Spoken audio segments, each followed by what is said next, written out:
তারানাথ, জীবনে এমন অনেক সময় আসে যখন আমাদের সাধনার ফলে অর্জিত শক্তি একা আমাদের সহায়তা করতে পারে না। তখন আপাতভাবে মনে হয় আমরা নিষ্ক্রিয় হয়ে পড়ছি এবং আমাদের শত্রুপক্ষ আমাদের উপর জয়লাভ করে ফেলেছে। কিন্তু তারানাথ, এটা যেমন একদিক থেকে সত্যি, কিন্তু অন্যদিকে এটাই সেই মাহেন্দ্রক্ষণ যখন শুভের সূচনা ঘটাতে দৈব শক্তি সেই সাধকের অন্তরে প্রবেশ করে, আর সেই সাধককে নতুন উদ্যম প্রদান করে পুনরায় আরো একটা সুযোগ প্রদান করে সেই অশুভ শক্তির বিরুদ্ধে রুখে দাঁড়াতে। আর এবার সেই শক্তি দ্বিগুণ উদ্যমে অশুভের দমন করতে ঝাঁপিয়ে পড়ে, আর অন্তিমে সেই চিরাচরিত শুভ অশুভের লড়াইয়ে জয় ঘটে সেই শুভ শক্তির। তারানাথ, তুই তো নিশ্চয়ই জানিস মহিষাসুর মর্দিনীর কাহিনীটা, যেখানে চতুরঙ্গ সেনার তথা মহিষাসুরের সাথে লড়াই করতে করতে এক সময় আদি শক্তি ভগবতী দুর্গা ক্লান্ত হয়ে পড়েছিলেন, আর তখন উনি দেখতে পেয়েছিলেন অশুভ শক্তি প্রবল উদ্যমে ছুটে আসছিল ওনাকে দমন করবার জন্য। কিন্তু ভগবতী দুর্গা নিজের কাছে থাকা মধু পাত্র থেকে মধু পান করে পুনরায় অশুভ নাশিনী রূপে যুদ্ধে অবতরণ করে অন্তিমে অশুভ শক্তির ওই দুর্দম মহিষাসুরকে ত্রিশূল বিদ্ধ করে নিজে পদানত করেছিলেন। তারানাথ, তুই চিন্তা করিস না, তো জীবনের আজকের এই পরাজয়টা মোটেও কোনো পরাজয় নয়, বরং এটা তোর জয়ের মাঝের সেই সন্ধিক্ষণ যখন দৈব শক্তির আগমন ঘটবে তোর এই জীবনে, আর তোকে নতুন উদ্যম দেবে অশুভের বিরুদ্ধে লড়াইতে। যা তারানাথ, তুই এবার সেই পরম করুণাময়ী আদ্যা শক্তির স্তবে মনোনিবিষ্ট কর, তোর জয় হবেই।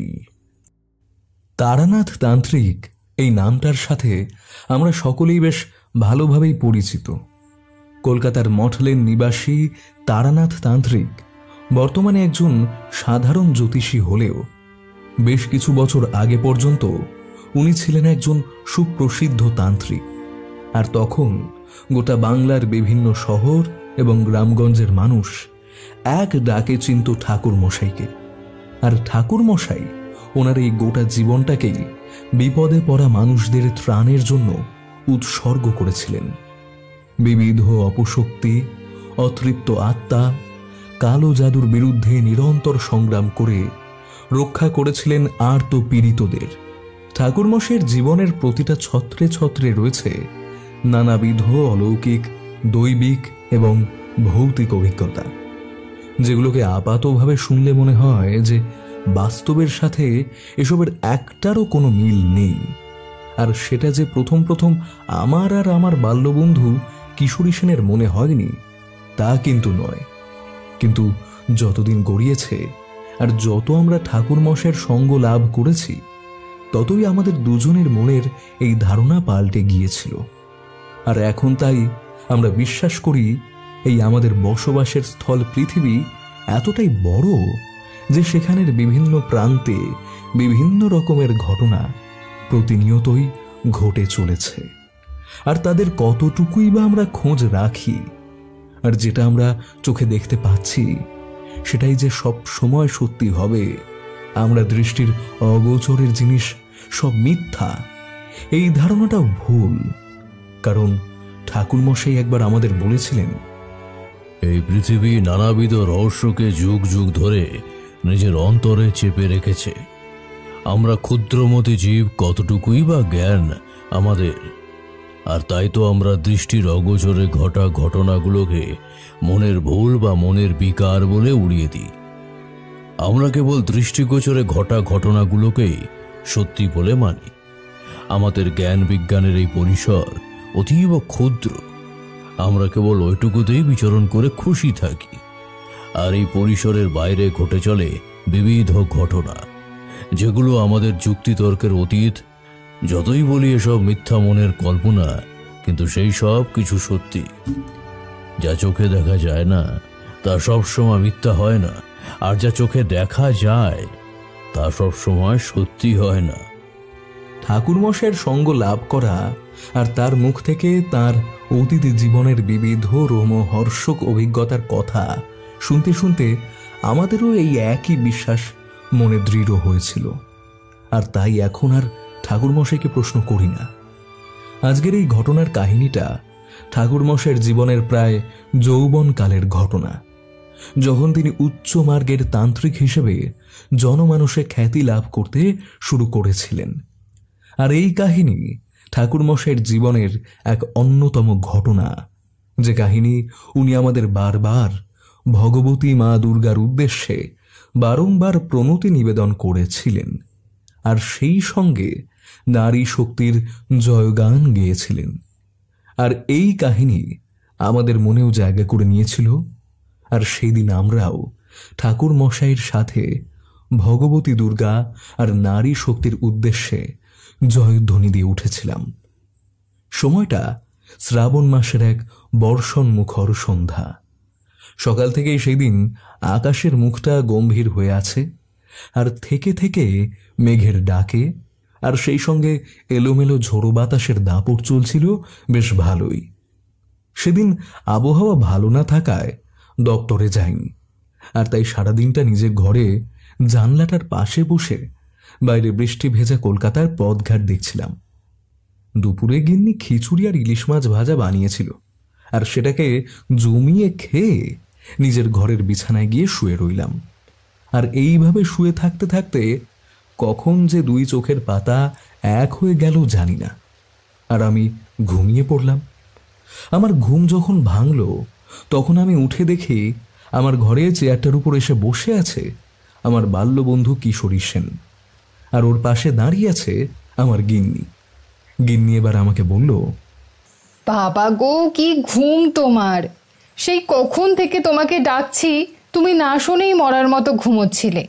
এই দেখো, ঠাকুরপো এসেছেন তোমার সঙ্গে দেখা করার জন্য। তোমরা দুজনে কথা বলো, আমি তোমাদের জন্য চা বানিয়ে নিয়ে আসছি। এই কথা বলে গিন্নি চলে গেল রান্নাঘরে। আর ও চলে যাবার পর কিশোরী আমাকে বলল, কি ভায়া, আজ দপ্তর যাওনি?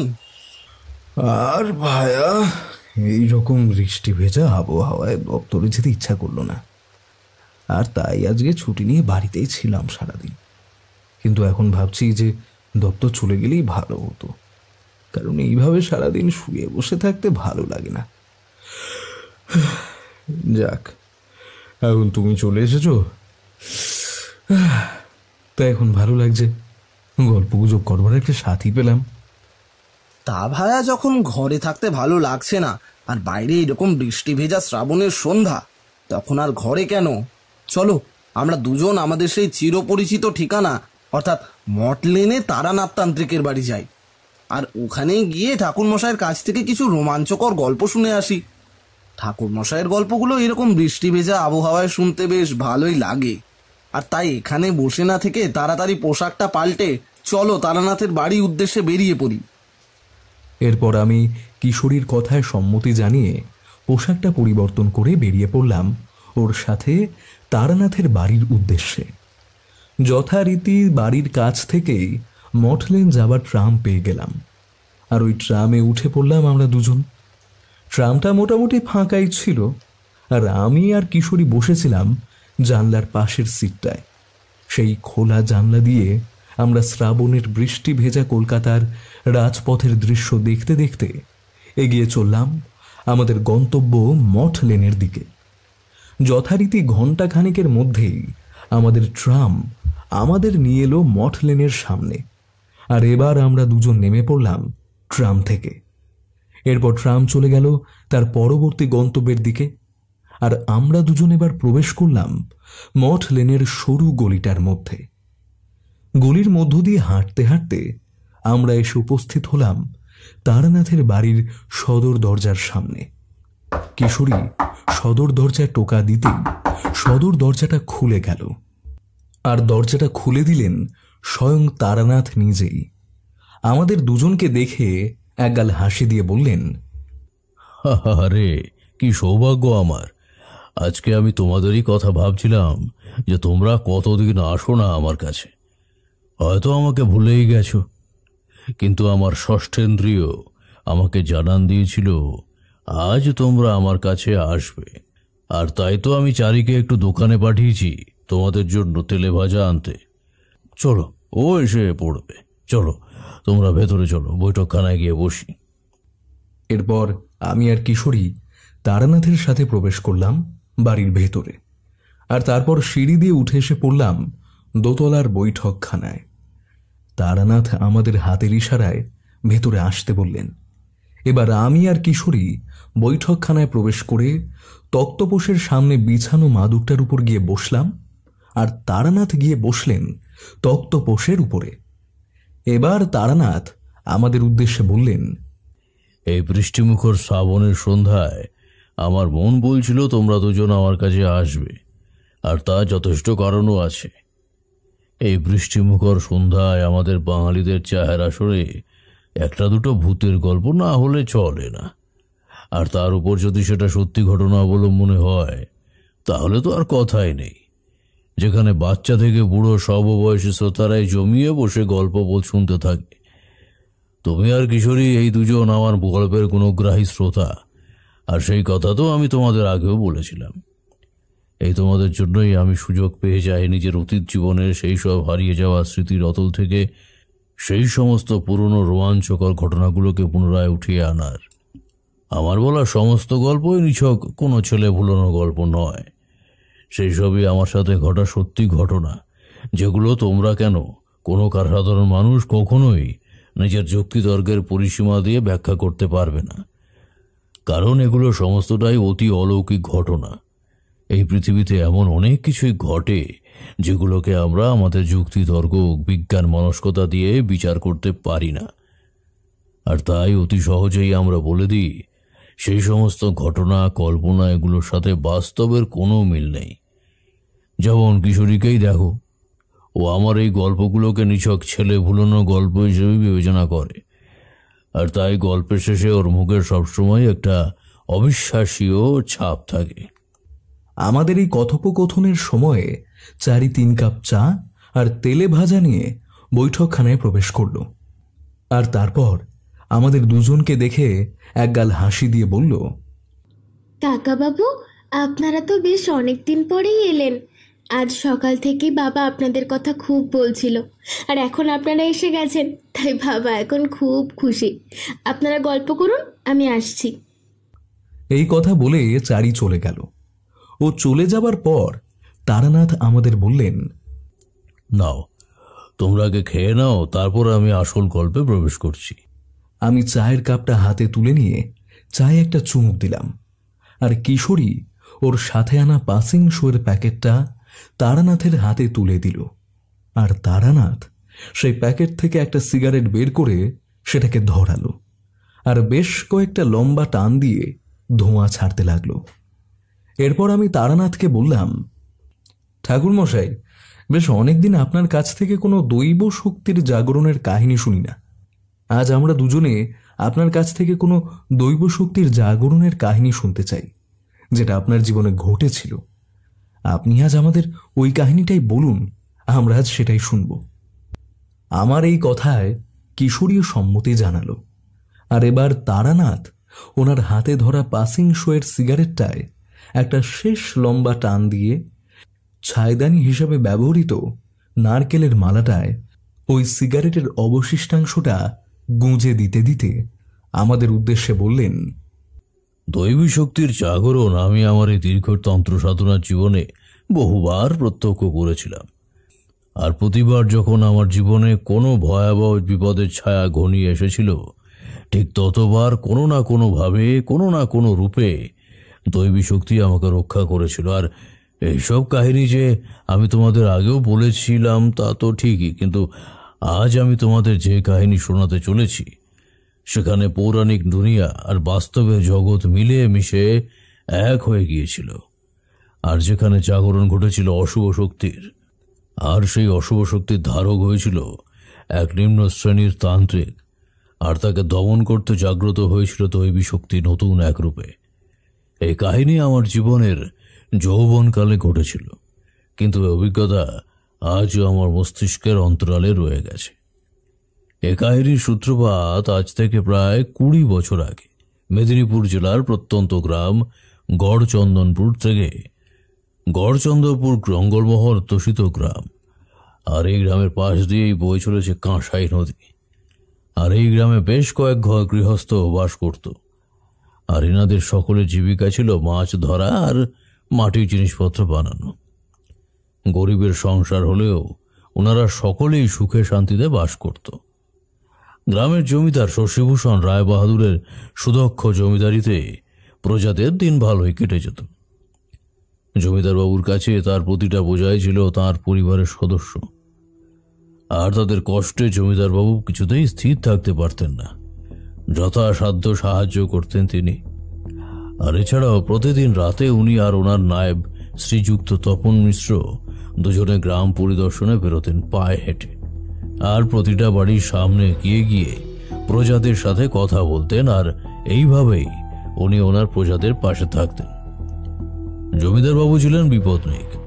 বছরখানেক আগে পুত্র সন্তান জন্ম দিতে গিয়ে রক্তক্ষরণজনিত সমস্যায় আক্রান্ত হয়ে প্রসবের ঠিক কিছু সময়ের মধ্যে আঁতুড় ঘরে নবজাতককে পাশে রেখেই গিন্নিমা মল্লিকা দেবী ইহলোকের মায়া কাটিয়ে পরপারে চলে যান। গিন্নিমাকে প্রচণ্ড ভালোবাসতেন জমিদার বাবু, আর তাই ওনার এই অকাল প্রয়াণে জমিদার বাবু বেশ ভেঙে পড়েছিলেন। জমিদারির কাজেও ভুল হতে লাগলো। ওনার আর ওনার নবজাতক সন্তান মাতৃস্নেহ এবং মাতৃদুগ্ধ দুটোর থেকেই বঞ্চিত হয়ে দিন রাত সব সময় কান্নাকাটি করত। ওকে শান্ত করবার মতো কেউই ছিল না ওই জমিদার বাড়িতে, কারণ মায়ের অভাব পূরণ করা একমাত্র মা ছাড়া আর কেউই পূরণ করতে পারে না। আর তাই গ্রামের প্রজারা এবার জমিদার বাবুর পাশে এসে দাঁড়ালো, আর ওনাদের মধ্যে মালতী নামে একজন অল্প বয়সী বউ এগিয়ে এসে জমিদার বাবুর ছেলেকে নিজের কোলে তুলে নিয়েছিল। আর ওর মাথায় হাত বুলোতে বুলোতে জমিদার বাবুকে বলল, কর্তামশাই, একজন মা নিজের সন্তানের যে চাহিদাগুলো বুঝতে পারে, একজন বাবা সেটা ততটা ভালো বুঝতে পারেন না। আর সব থেকে বড় কথা, গিন্নিমা ওকে জন্ম দিয়েই চলে গেছেন। মাতৃস্নেহ থেকে বঞ্চিত হয়েছে আপনার ছেলে, আর তাই সেই দিন থেকে আজ অবধি ওর কান্না থামেনি। সর্বক্ষণ কেবল ওর মাকেই খুঁজে চলেছে। কর্তামশাই, আমিও একজন মা, তাই আমি বুঝি সন্তানের চাহিদাগুলো। তাই কর্তা, যদি অভয় দেন তো আমি আপনার খোকার ধাত্রী হয়ে ওকে লালন পালন করতে পারি, যাতে ও মাতৃস্নেহ থেকে বঞ্চিত না হতে পারে। আপনি সবসময় আমাদের বিপদে আপদে পাশে ছিলেন। আমাদের সমস্ত রকম বিপদে আপনি আমাদের নিজের সন্তানের মতো আগলে রেখেছিলেন। আর তাই আপনার এই বিপদের দিনে আমরাও আপনার পাশে এসে দাঁড়াতে চাই। আপনি আমাকে আপনার সন্তানের ধাত্রী হবার সুযোগ দিন কর্তা। কথা দিচ্ছি, আপনার সন্তানের কোনো অযত্ন হতে দেব না আমি। মালতীর কথা শুনে জমিদার বাবুর মুখটা উজ্জ্বল হয়ে উঠল। আর এবার উনি মালতীকে বললেন, মালতী, তোমরা আমাকে ঋণী করে দিলে। আমি জানি না কিভাবে তোমাদের এই ঋণ আমি শোধ করব। তোমরা যে আমার বিপদের দিনে এইভাবে আমার পাশে এসে দাঁড়িয়েছ, এতেই আমি খুশি। আমার মনে আর কোনো কষ্ট নেই, কারণ আমি বুঝতে পেরেছি যতক্ষণ তোমরা সবাই আমার পাশে আছো ততক্ষণ আমি সমস্ত কষ্ট দুঃখকে ভুলে থেকে এই জমিদারিকে সামলে যেতে পারবো। মালতী, আজ থেকে খোকার দায়িত্ব আমি তোমায় দিলাম, আর তোমার পরিবারের দায়িত্ব আজ থেকে আমার। তুমি কিচ্ছু চিন্তা করো না, তোমার পরিবারের ভরণ পোষণের দায়িত্ব আমি দেখব।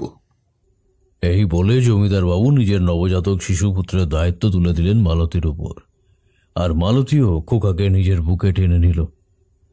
মালতীর কাছে জমিদার বাবুর ছেলে পেল মাতৃস্নেহের স্পর্শ, আর তৎক্ষণাৎ ওর মুখে ফুটে উঠল মায়া মেশানো হাসি।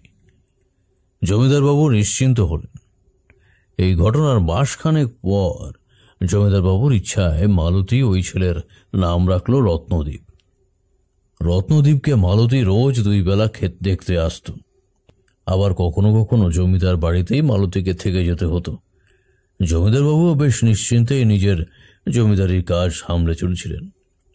মোটামুটি ভালোভাবেই গড়চন্দনপুর গ্রামের মানুষদের দিন কাটছিল। কিন্তু সবসময় যে সুখের দিন চিরস্থায়ীভাবে থাকবে এমন আশা স্বয়ং বিধাতাও করতে পারেন না, কারণ বিধাতার খাতায় সুখের পাশাপাশি আরও একটা শব্দ লেখা রয়েছে, আর সেটা হলো দুঃখ। তাই বিধাতাকে দুঃখের অমঙ্গলের অশুভের ছায়াকেও নিজের প্রভাব বিস্তার করার সুযোগ না চাইতে প্রদান করতে হলো। কারণ জগতের এটাই নিয়ম, চক্রবর্ত পরিবর্তন। সুখের পর দুঃখ আসবে। যেমন প্রদীপের আলো থাকলে তার নিচের অন্ধকারটাও থাকবে।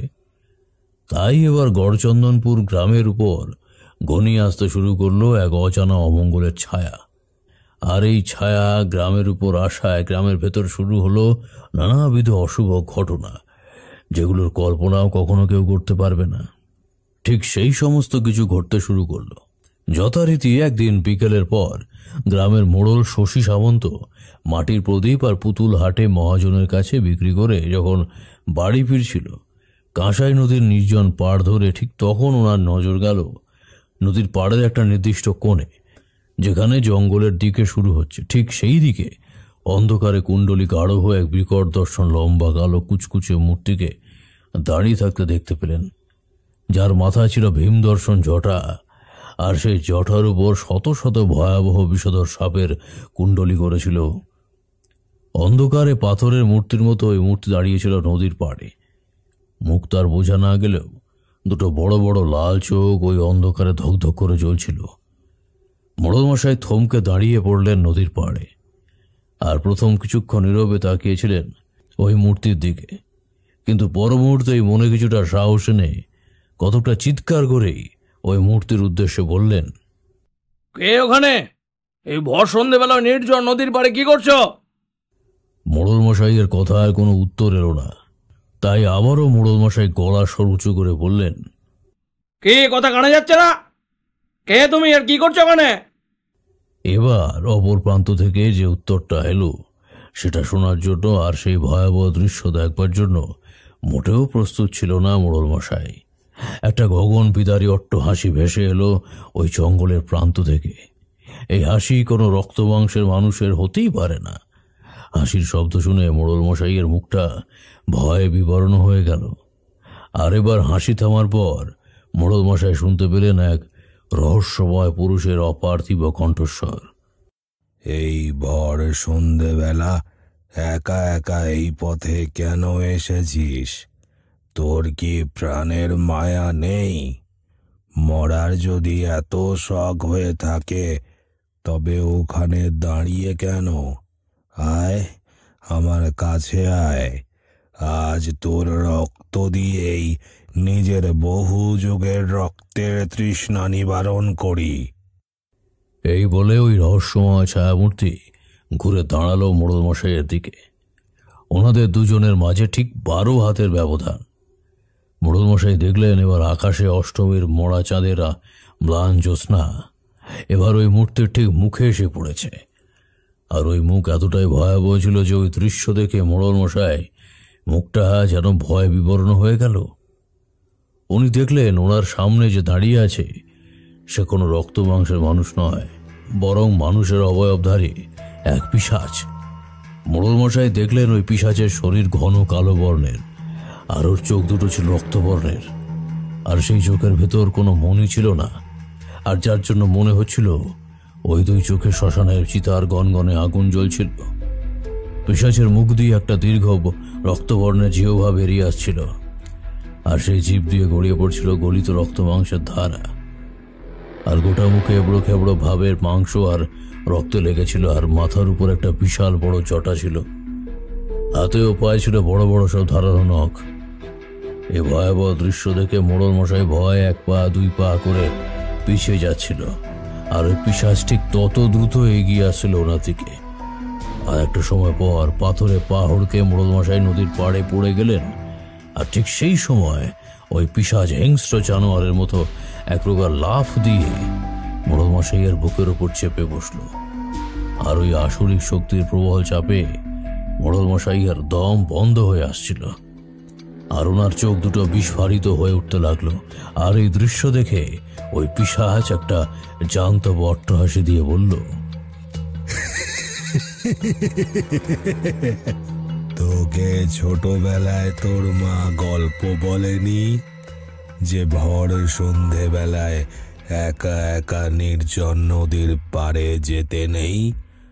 ভর সন্ধেবেলায় আমরা থাকি নির্জন নদীর পাড়ে নিজেদের শিকারের জন্য, আর আজ তুই নিজেই চলে এলি আমার হাতে মরতে। তবে তাই হোক, তোর ইচ্ছাটাই পূরণ হোক আজকে। এই মরা জ্যোৎস্নার রাতে তোকে দিয়েই আমি আমার রক্তের তৃষ্ণা মেটাই। মরার জন্যে প্রস্তুত হয়ে যা তুই। এই বলে পিশাচ নিজের মুখের দুটো তীক্ষ্ণ সদন্ত সজোরে বসিয়ে দিল মোড়লের গলায়। আর নিমিষের মধ্যে মোড়ল এক তীব্র আর্তনাদ করে উঠল। আরও কিছু করে ওঠার আগেই পিশাচ নিজের মুখটা ওই ফুটোটায় ঢুকিয়ে দিয়ে চোঁ চোঁ শব্দে ওই ফুটো থেকে গড়িয়ে পড়তে থাকা রক্তের ধারাকে এক নিঃশ্বাসে চুষে ফেলতে লাগলো। আর দেখতে দেখতেই মোড়ল মশাইয়ের সারা শরীর স্থির হয়ে আসতে লাগলো, আর ওনার শরীর রক্তশূন্য ফ্যাকাশে হয়ে পড়তে লাগলো। আর একটা সময় পরে মোড়ল স্থির হয়ে মারা গেল। এরপর পিশাচ নিচের হাতের নখ দিয়ে মোড়লের মৃত শরীরটাকে চিড়ে সেখান থেকে তরতাজা মাংস খুবলে খুবলে খেতে লাগলো, আর বিকৃত স্বরে বলল, আমি এসে গেছি গড়চন্দনপুরে। এবার আর এদের নিস্তার নেই আমার হাত থেকে।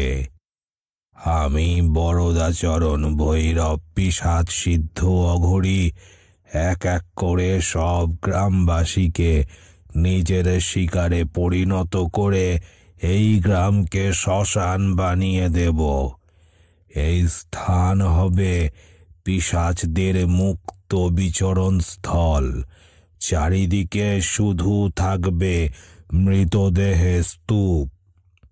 জমিদার, তোমার নিশ্চিন্তে ঘুমানোর দিন এবার ঘুচল।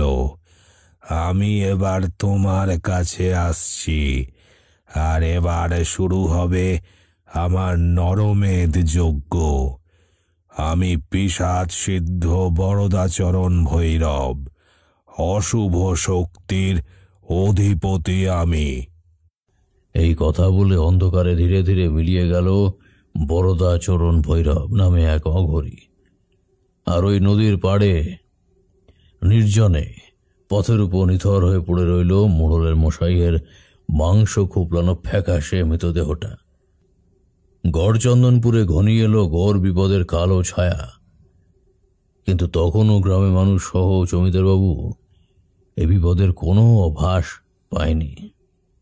এরপর কেটে গেল সেই দিনের সেই ভয়াবহ রাত্রি।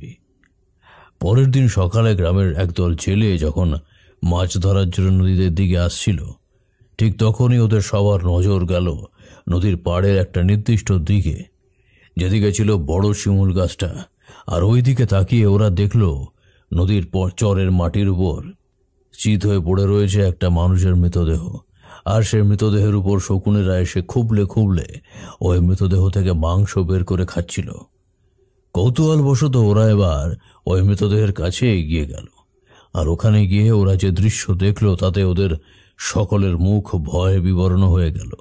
ওরা দেখল এই মৃতদেহ আর কারো নয়, বরং এটা ওদের গ্রামের মোড়লের মৃতদেহ। রক্তশূন্য ফ্যাকাশে মৃতদেহ, যার সর্বাঙ্গে ছিল মাংস খুবলানো চিহ্ন, আর সর্বোপরি চোখ দুটোও ছিল খুবলানো। এই দৃশ্য দেখে ওদের মধ্যে একটা জেলে তাড়াতাড়ি ছুটে গ্রামে গেল এই খবরটা দিতে, আর বাকিরা ওখানে বসে রইল। যথারীতি মিনিট 20 সময় অতিবাহিত হওয়ার পর ওরা দেখল জমিদার বাবু সহ গ্রামের মোটামুটি সকলেই ওই নদীর পাড়ের দিকেই এগিয়ে আসছিল। আর ওদের মধ্যে ছিল মোড়লের মশাইয়ের স্ত্রী মণি। মণি কাঁদতে কাঁদতে ছুটে এলো ওই স্থানে, আর এসে ধপ করে বসে পড়ল ওই মৃতদেহের সামনে। আর নিজের স্বামীর এহেন পরিস্থিতি দেখে নিজেকে আর স্থির রাখতে পারল না মণি। স্বামীর মৃতদেহ জড়িয়ে অঝরে কাঁদতে লাগলো, আর কাঁদতে কাঁদতে জমিদার বাবুর উদ্দেশ্যে বলল,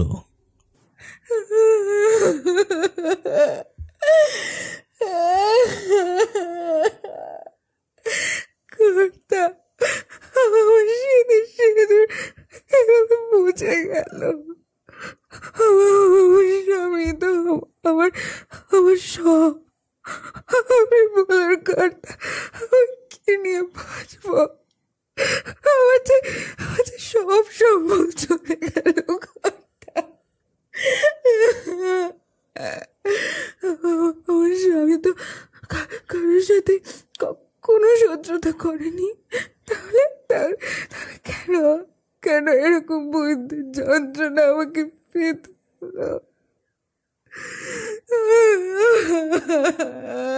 আপনি এর বিচার করেন, আপনি এর বিচার করেন, আমি এর বিচার চাই কর্তা। মনির এই কথা শেষ হওয়ার পর যখন জমিদার বাবু কিছু বলতে যাবেন, ঠিক ওই সময় হঠাৎই এক গুরুগম্ভীর পুরুষালী কণ্ঠে কেউ বলল, জয় মা মুন্ডমালিনী চামুন্ডা কি জয়। এই ধ্বনি শুনতে পেল সবাই, আর এবার ওরা সকলে পেছনে ফিরে দেখল একজন অঘোরী তান্ত্রিককে, যার পরনে ছিল কালো রঙের ধুতি আর কালো রঙের উত্তরীয়, আর সর্বাঙ্গে মাখা ছিল শ্মশানের টাটকা ছাই। গলায় ছিল মুন্ডমালা আর মাথায় ছিল এক দীর্ঘ জটা। হাতে ধরা ছিল একটা রূপোলি ত্রিশূল। তান্ত্রিকের দৃষ্টি ছিল তীব্র, আর সেই দৃষ্টিতে ছিল শ্মশানের চলতে থাকা লেলিহান অগ্নিশিখার মতো তাপ, যেন এই মুহূর্তে সামনে উপস্থিত ব্যক্তিদের ভস্ম করে দেবে। তান্ত্রিক এবার নিজের ওই ত্রিশূলটা উপরের দিকে তুলে এগিয়ে এলো ওদের দিকে, আর তারপর চোখের ইশারায় সকলকে সরে যেতে বলে নিচে এবার এগিয়ে গেল ওই মৃতদেহটার কাছে। আর ওখানে গিয়ে নিজের মনে মনে এক কুটিল হাসি হেসে তান্ত্রিক এবার ঘুরে তাকালো মনির দিকে, আর সেদিকে তাকিয়ে বলল, মিছা কান্না কেন করছিস বেটি? এই সমস্ত কিছু তো মায়ার বন্ধন।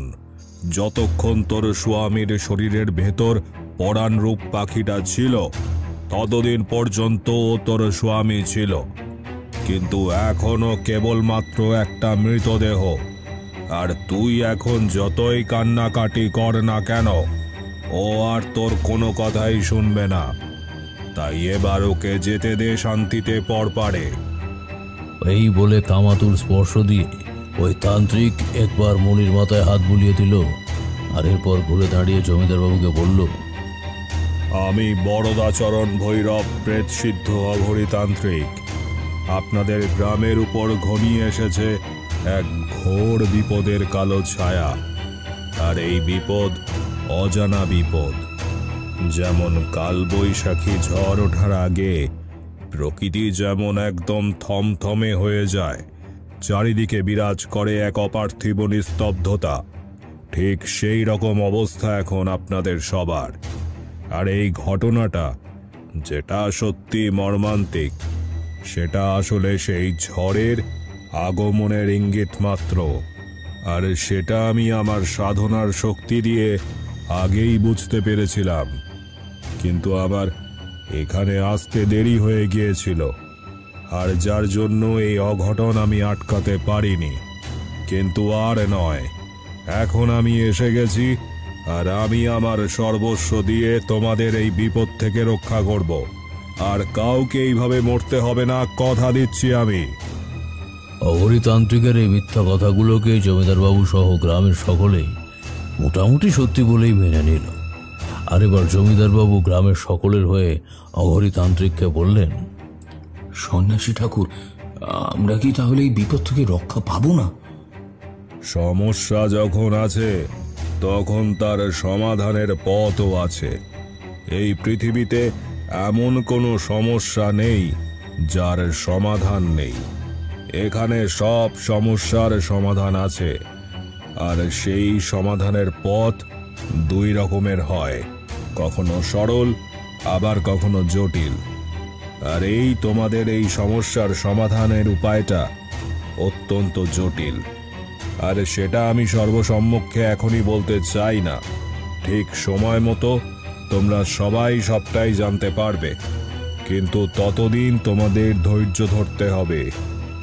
উপস্থিত এখন তোমাদের একটাই কাজ হলো এই তোমাদের গ্রামের মোড়লের মৃতদেহ তার সদ্গতি করা। কারণ এইভাবে যদি মৃতদেহ সৎকার না হয়ে শেয়াল শকুনের খাদ্যে পরিণত হতে থাকে, তাহলে মৃত ব্যক্তির আত্মা পরপারে গিয়ে শান্তি পায় না, আর তাই এর সদ্গতির ব্যবস্থা করো তোমরা। এরপর জমিদার বাবুর নির্দেশে গ্রামের সকলের যুবকদের সহায়তায় সেই দিন দুপুরে গ্রামের নদীর চরের শ্মশানে মোড়লের মৃতদেহ দাহ করা হলো। আর এরপর জমিদার বাবু বরদাচরণ ভৈরব প্রেতসিদ্ধ অঘরীকে নিয়ে এলেন নিজের ভদ্রাসনে। আর সেখানে এসে অঘরীতান্ত্রিক একবার পুরো বাড়িটাকে চোখ বুলিয়ে দেখে নিয়ে জমিদার বাবুকে বলল, শশীভূষণ, তোমার এই ভদ্রাসনে এমন একজন রয়েছে যে আমার এই কাজে সহায়ক হতে পারবে, আর তার মাধ্যম দিয়েই তোমাদের এই বিপদ নাশের উপায়টা শুরু হবে। কিন্তু এই কাজ হবে অত্যন্ত গোপনে, কেউ এই প্রক্রিয়া দেখতে পাবে না, এমনকি তুমিও না। এই উপায়টা সর্বসাধারণের দেখার জন্য নয়, কারণ তোমরা সাধারণ মানুষ, অন্নগত প্রাণ তোমাদের।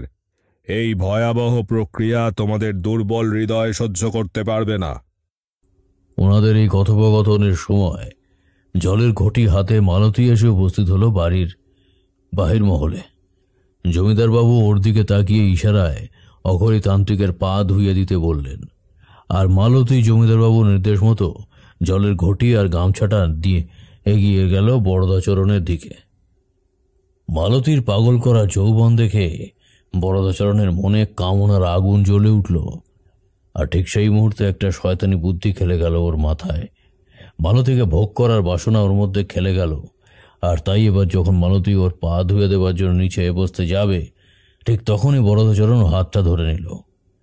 এই ঘটনা প্রথমে মালতী আর জমিদার বাবু দুজনেই কিছুটা অবাক হয়ে গেলেন, কিন্তু বরদাচরণ এবার মালতীকে উদ্দেশ্য করে জমিদার বাবুকে বলল, শশীভূষণ, তুমি একই অমঙ্গল করতে চলেছিলে? সাক্ষাৎ ভগবতীকে তুমি আমার পায়ে বসাচ্ছ? মায়ের স্থান তো সন্তানের মস্তকে হয়। না শশীভূষণ, এই ভুল ক্ষমার যোগ্য নয়। নিজে তো পাপ করলেই আমাকেও পাপের ভাগী করে দিলে। এই বলে বরদাচরণ মালতীকে নিচ থেকে উপরে উঠিয়ে নিয়ে হাতটা ধরে বলল, মা, আমাকে তুই ক্ষমা করিস। আমি নিজ সন্তান তোর, না বুঝে তোকে আমার পায়ে বসিয়েছি। আমাকে তুই ক্ষমা কর মা। কিন্তু বরদাচরণের স্পর্শে ছিল কামনার স্পর্শ, আর সেটা মালতী কিছুটা হলেও বুঝতে পেরেছিল। আর তাই ও নিজের হাতটা ছাড়িয়ে নেওয়ার চেষ্টা করছিল, কিন্তু বরদাচরণ নিজের পুরুষালী শক্তি দিয়ে মালতীর হাতটা ধরেছিল আর কামুক নজরে এক দৃষ্টে তাকিয়েছিল ওর দিকে। ওই দৃষ্টি দেখে মালতীর মনে ভয়ের সৃষ্টি হওয়ায় কোনো মতে হাতটা ছাড়িয়ে ও ওখান থেকে তাড়াতাড়ি আনন্দরে চলে এলো। এরপর জমিদার বাবু বরদাচরণকে অতিথি মহলের একটা বড় ঘরে নিয়ে এলো। আর সেই ঘরটা ছিল ঠিক ঠাকুর দালানের পাশেই। আর তখন ঠাকুর দালানে দুর্গামূর্তি তৈরির কাজ সবে আরম্ভ হয়েছিল। ঘরে প্রবেশ করে বরদাচরণের মনের ভেতরে এক চাপা অস্থির ভাব তৈরি হয়েছিল, কারণ ও খুব ভালো করেই জানত যে ও এক নরপিশাচ, অশুভ শক্তির পূজারী। শুভবুদ্ধির সামনে ও দুর্বল হবেই, কিন্তু একথা ও তখন কাউকেই বলতে পারবে না, কারণ তাহলে ওর এখানে আসাটা ব্যর্থ হয়ে যাবে যে। তাই ও এবার জমিদারবাবুকে বলল, শশীভূষণ, তোমার আতিথ্য গ্রহণ করে আমি ধন্য, কিন্তু আমি এখানে ভালো থাকবো, ভালো খাবো এই আশায় কিন্তু আসিনি। আমার এখানে আসার মূল উদ্দেশ্য হচ্ছে তোমাদের বিপদমুক্ত করা, আর এটার জন্য গৃহ উপযুক্ত নয়। এই কাজ একমাত্র শ্মশানেই সম্ভব। আর তাই আগামীকাল অমাবস্যা তিথিতে তোমাদের এই গ্রামের শ্মশানে আমাকে গুপ্ত সাধনায় রত হতে হবে, যে সাধনা দেবীপক্ষের সূচনা লগ্নে সম্পূর্ণ হয়ে পিতৃপক্ষের অবসান ঘটার সাথে সাথে তোমরা সকলে বিপদমুক্ত হয়ে যাবে। কিন্তু এই সাধনায় বাধা যেন না আসে, সেই দিকটা তোমাকে দেখতে হবে, কারণ তুমি শশীভূষণ, এই গ্রামের মানুষদের রক্ষাকর্তা। তাই এই দায়িত্ব তোমার। আর আমি কি করছি, কোথায় যাচ্ছি, এই সব নিয়ে আমাকে কোনো প্রশ্ন করবে না। এই বলে বরদাচরণ থামল। আর জমিদার বাবু ওর সমস্ত কথা চুপচাপ মুখ মুজে মেনে নিয়ে ঘর থেকে বেরিয়ে গেলেন। জমিদারবাবু বেরিয়ে যেতেই বরদাচরণ ঘরের দরজা বন্ধ করে দিল, আর তারপর চোখ বন্ধ করে বলল, হে শয়তানি শক্তির অধিকারী দুর্গাসুর, আমাকে শক্তি প্রদান করুন। আমি যেন এই শুভ শক্তির পূজারীদের একে একে আপনার চরণে উৎসর্গ করে এই পৃথিবী থেকে শুভ শক্তির জয়গানকারীদের চিহ্ন সব মুছে দিতে পারি। যে কাজ আপনি করতে পারেননি, আমি আপনার একনিষ্ঠ ভক্ত বরদাচরণ অঘরী সেই অসমাপ্ত কাজ সমাপ্ত করতে চাই। আমি চাই আপনি আমার মধ্যে আবির্ভূত হয়ে সেই কাজে আমাকে সহযোগিতা করুন। আপনার সাহায্য ছাড়া এই কাজ সফল হবে না প্রভু। আপনি আপনার এই ভক্তের মনের ইচ্ছা পূর্ণ করে দিন। এই বলে বরদাচরণ ঘরের মাটিতে দুর্গাসুরের উদ্দেশ্যে দণ্ডবত প্রণাম করল, আর তারপর কিছু সময় ধ্যানমগ্ন হয়ে গেল। আর ঠিক এই সময় ঘরের মধ্যে জ্বলতে থাকা সোজা বাতিগুলো সব দমকা বাতাসে নিভে গেল, আর ঘরটা ডুবে গেল নিশ্ছিদ্র অন্ধকারে। আর সেই অন্ধকার ঘরের ভেতরে বসে থাকা বরদাচরণের শরীরের তীব্র বিদ্যুৎ তরঙ্গ খেলে যেতে লাগলো। আর এইবার বরদাচরণ চোখ মেলল, আর এখন ওর চোখ দুটোতে ফুটে উঠল ভয়ঙ্কর আগুন রাঙা দৃষ্টি, আর মুখে ফুটে উঠল এক পৈশাচিক হাসি। আর এবার বরদাচরণ এক অপার্থিব স্বরে বলল, তোর ডাকে সাড়া দিয়ে আমি দুর্গাসুর তোর সম্মুখে উপস্থিত হয়েছি, আর আজ থেকে তোর মধ্যে থেকে আমি আসুরিক শক্তি দিয়ে এই শুভ শক্তির পূজারীদের ধ্বংস করব। এবার শুরু হবে দুর্গাসুরের তাণ্ডব সৃষ্টি। আবারও সাক্ষী হবে দুর্গাসুরের তাণ্ডবের। আবারও সৃষ্টিতে হবে নারীর ভোগ, অসহায় মানুষের হাহাকার, বিকৃত যৌনতা, নরবলি। দেখি এইবার কোন দুর্গা এসে আটকায় এই দুর্গাসুরকে। এই দুর্গাসুর কলিযুগের দুর্গাসুর। একে দমন করার শক্তি কারোর মধ্যে নেই। যা বরদাচরণ, শুরু কর বিকৃত যৌনাচার সহ আরো বিবিধ দুষ্কর্ম, যাতে এই গ্রাম তথা গোটা বিশ্বে ছড়িয়ে পড়ে দুর্গাসুরের আতঙ্ক। আমার শক্তির বলে তুই এই সমস্ত কাজগুলো করতে পারবি। আমি আছি তোর সাথেই। ঘরের মধ্যে তখন চারিদিক থেকে আসুরি শক্তির অট্টহাসি গর্জন শুরু হয়েছিল, আর গোটা ঘর থরথর করে কেঁপে উঠছিল। জমিদার বাড়ির প্রতিটা মহলের দেওয়ালে বিচিত্র সব আসুরি শক্তির ছায়াবয় ফুটে উঠতে শুরু করেছিল। আর এই সব ভয়াবহ দৃশ্য দেখে গোটা জমিদার বাড়িতে আতঙ্কের রব শোনা যেতে লাগলো। জমিদারবাবু স্থির থাকতে না পেরে তাড়াতাড়ি অতিথি মহলের দিকে ছুটলেন, আর ওনার পিছন পিছন বাড়ির সকলেই ছুটলেন। ওনারা যখন অতিথিশালায় এসে উপস্থিত হলেন, তখন ওনারা দেখলেন বরদাচরণ ঘরের বাইরে এসে উপস্থিত হয়েছে, আর বিড়বিড় করে বিচিত্র শব্দে মন্ত্র পড়ছে। ওনাদের দেখে বরদাচরণ বলল, ঘোর বিপদ এসেছে এই গ্রামে। শয়তানি শক্তি নিজের ক্ষমতা বিস্তারের জন্য সবকিছু করবার জন্য প্রস্তুত হয়ে আছে। এই কিছুক্ষণ আগে যেটা ঘটল সেটা ছিল একটা ঝলক। শয়তানি শক্তির থেকে পরিত্রাণ পাওয়ার উপায়টা আমাকে যত তাড়াতাড়ি সম্ভব শুরু করতে হবে। আমি ভেবেছিলাম আগামীকাল অমাবস্যা রাতে এই কাজ শুরু করব, কিন্তু এখন যা অবস্থা দেখছি তাতে মনে হচ্ছে আজকে মধ্যরাত থেকেই কাজ শুরু করতে হবে, না হলে বিপদ ঘটে যেতে বেশি সময় লাগবে না। শশীভূষণ, আমি শ্মশানে যাব। তোমাদের সাথে কাল সন্ধ্যায় দেখা করব। আমাকে আজ মধ্যরাতে আসনে বসতে হবে। সন্ন্যাসী ঠাকুর, আপনি ক্লান্ত। এত রাতে আপনাকে ওই জঙ্গলে ঘেরা শ্মশানে কিভাবে যেতে দিতে পারি? যদি আপনার কিছু... জমিদার বাবুর কথায় কর্ণপাত না করে বরদাচরণ শ্মশানের উদ্দেশ্যে রওনা হয়ে গেল। আর ওর যাওয়ার পথে ফুটে উঠতে লাগলো বিচিত্র সব কালো কালো পায়ের ছাপ, কিন্তু সেই দিকে কারোর নজর ছিল না। এরপর বরদাচরণ জমিদার বাড়ির সীমানা ছাড়িয়ে সেই নির্জন নদীর পাড়ের শ্মশানে এসে উপস্থিত হল। তখন ওর মধ্যে আবারও দুর্গাসুর জাগ্রত হয়ে উঠল। আর এইবার বরদাচরণ নিজের চোখ বন্ধ করে একটা ব্যাঘ্র চর্মের আসনের উপর বসে গম্ভীর কণ্ঠে মন্ত্র পড়তে পড়তে নিজের ঝোলার মধ্যে থাকা একটা পাথরের বিচিত্র অসুরের মুখ বের করে আনল।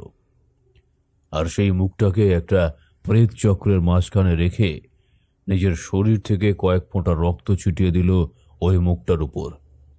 আর নিমেষের মধ্যে বরদাচরণের শরীরটা মোচড় দিয়ে উঠতে লাগলো, আর ওর সারা শরীর দিয়ে ধোঁয়ার বলয় বেরিয়ে আসতে শুরু করলো। আর দেখতে দেখতে ওই ধোঁয়ার বলয় এক অপার্থিব ছায়ামানবের অবয়ব তৈরি করে দিল। এবার সেদিকে তাকিয়ে বরদাচরণ রূপী দুর্গাসুর গম্ভীর গলায় বলল, হে শয়তানি শক্তির পূজারী, আমি তোমাকে নির্দেশ দিচ্ছি, এই গ্রামে যত যুবতী নারী রয়েছে তাদের প্রত্যেককে প্রতি রাতে ওদের ঘুমের মধ্যে ধর্ষণ করবে তুমি, আর ওদের সারা শরীরকে ক্ষত বিক্ষত করে ওই শরীরের রক্ত তুমি আমার কাছে নিয়ে আসবে, আর সেই রক্তের আহুতি দিয়ে আমি পূর্ণরূপে দুর্গাসুর হয়ে উঠতে পারবো।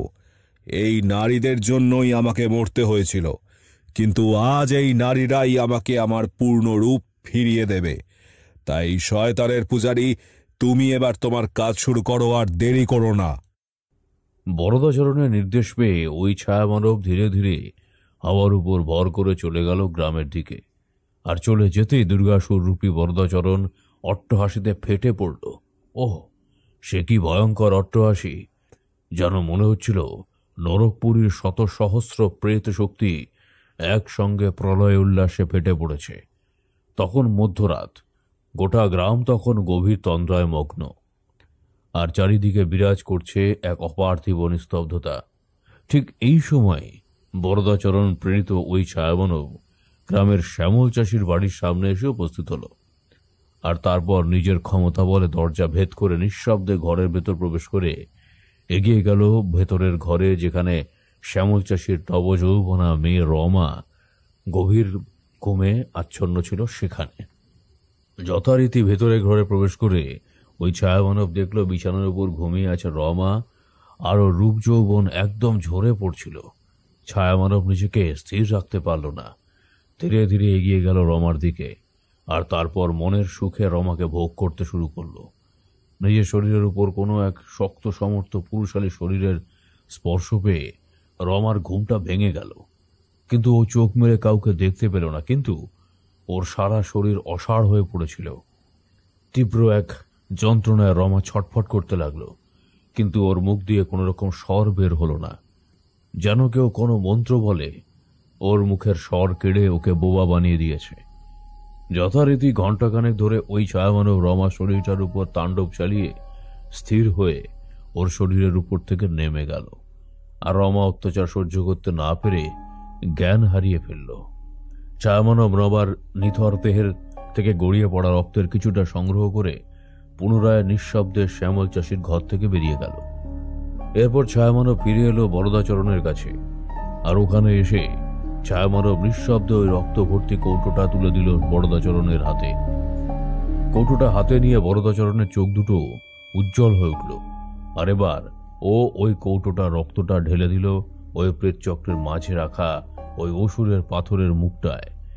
এবার ওই প্রেত চক্রের মাঝে থাকা অসুরের চোখ দুটো থেকে এক অদ্ভুত নীলাভ আলো বরদাচরণের শরীরে প্রবেশ করল, আর দেখতে দেখতেই বরদাচরণের শরীরের এক পাশ পরিবর্তিত হয়ে দুর্গাসুরের শরীরের মতো ঘন কৃষ্ণবর্ণ ধারণ করছিল।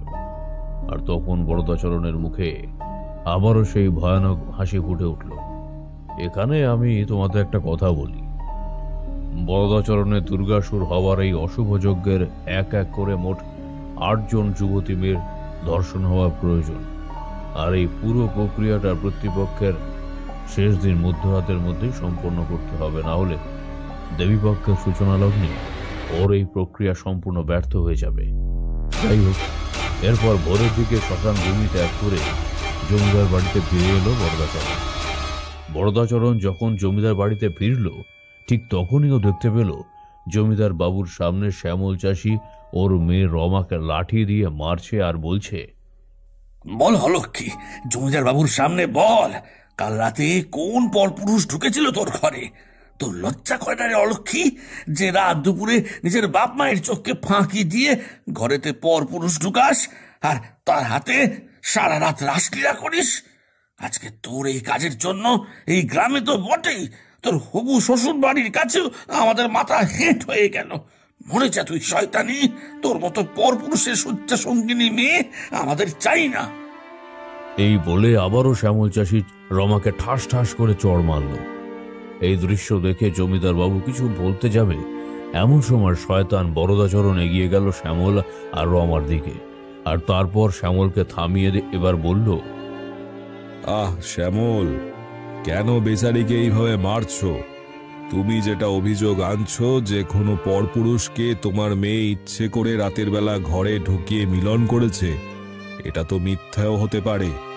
হতেই পারে তোমাদের ঘুমের সুযোগ নিয়ে কোনো দুষ্কৃতী এসেছিল তোমাদের ঘরে, আর সেই হয়তো এই কাজ করেছে। পুরো বিষয়ের খোঁজ খবর না নিয়ে এইভাবে কাউকে দোষারোপ করা উচিত নয় শ্যামল। এরপর বরদাচরণ জমিদার বাবুকে বলল, শশীভূষণ, তুমি গ্রামে পাহারা বসাও। আমার মনে হয় কোনো নারী লোলুপ দুষ্কৃতীর দল তোমাদের গ্রামে এসে লুকিয়ে রয়েছে, আর রাতের অন্ধকারে এই সমস্ত কুকীর্তি করে বেড়াচ্ছে।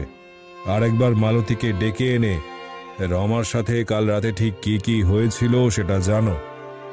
বরদাচরণের নির্দেশ মতো জমিদার বাবু মালতীকে ডেকে আনলেন, আর তারপর মালতীকে পেয়ে রমা কাঁদতে কাঁদতে ওকে জড়িয়ে ধরে বলল, মালতীদি, মালতীদি, আমার সর্বনাশ হয়ে গেছে। কাল রাতে আমাকে ঘুমের মধ্যে কেউ দর্শন করেছে।